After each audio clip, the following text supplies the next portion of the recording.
valuable golden tickets. I hope we can all keep it up. 3. Chapter 1142, Powerful World Tree Heart Fragment. Bai Zemin naturally had no idea about what had happened in Russia, and he probably wouldn't care too much even if he did know. This was because, regardless of whether the Russian leader became a powerful zombie with extremely terrifying poisoning capabilities, Bai Zemin was still not afraid of any zombies. Forget about the fact that Bai Zemin's most important records could not be modified or damaged at all, or the fact that immortal blood radiance would restore his records if they were corrupted. He even had the limitless pagoda that allowed him to bring back the records of other living beings to their base without letting that individual lose power. After clashing with the Saint of the Absolute and deciding the winner, Bai Zemin led his troops 250 kilometers back from the Mana Eater tree. After giving several instructions, he left Kang Lan and the others to take over the fort on Russian soil. Although there were many people who wanted to join him on this adventure to Europe, Bai Zemin only brought 2 people with him, Shangyuan Bingzhu and Wu Yijun. Of course, in the collector's pocket world was the little porcelain doll-like beauty Kali, along with the faction's little princess, Bai Shilin. Neither of the 2 little girls was really willing to stay away from Bai Zemin for a long time due to a variety of reasons. Although they could not see him since they were in the collector's pocket watch, both little girls knew that he was just a thought away. Riding on Little Snow's back, Bai Zemin looked at the small, broken, star-shaped fragment in his hand with a thoughtful expression on his face. "What are you looking at? Wu Yijin leaned forward and asked with a beautiful smile on her face. Bai Zemin, who had been staring at the fragment of the world tree heart fixedly for more than 40 minutes, felt two soft but giant marshmallows suddenly resting on his back.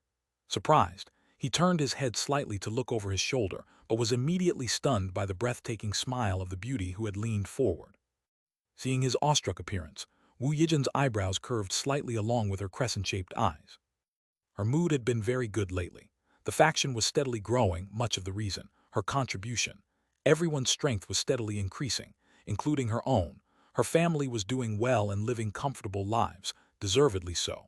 And the only man she had ever loved in her entire life was finally showing signs of seeing her as more than just a friend.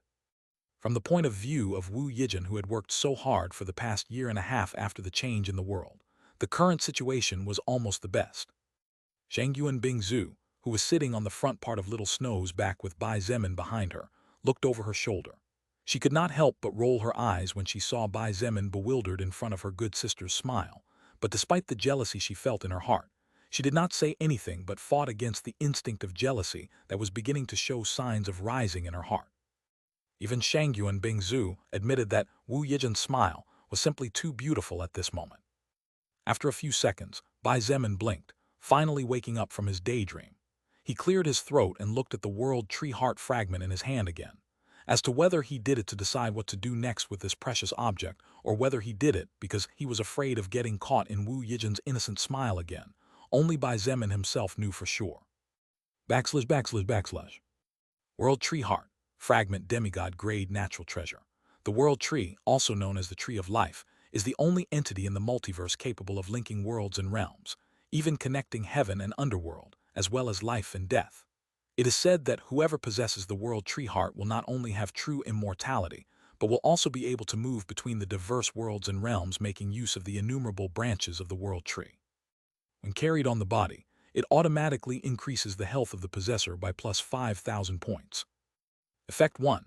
Any wound will heal twice as fast depending on the health of the holder. In addition, all health points obtained through absorbing soul power will be multiplied x2 from the moment the holder gains the recognition of the World Tree Heart fragment. Effect 2. Increases the power of plant-related skills x2. In addition, any plant will grow x3 faster than normal when near the holder. Restricted to living beings who possess a strong affinity with nature and have a pure heart. ///. Bai Zemin was secretly surprised and alarmed in his heart. Even after close to an hour since he read the records of the World Tree Heart fragment he stole from the Mana Eater tree's head, the shock in his heart still lingered like an immortal flame that would not be extinguished no matter what. Just a fragment of the World Tree Heart was already a demigod-grade treasure. Didn't this mean that the entire World Tree Heart was a god-grade treasure? But more importantly, what about the World Tree? Wouldn't it be considered an even higher treasure than god-grade?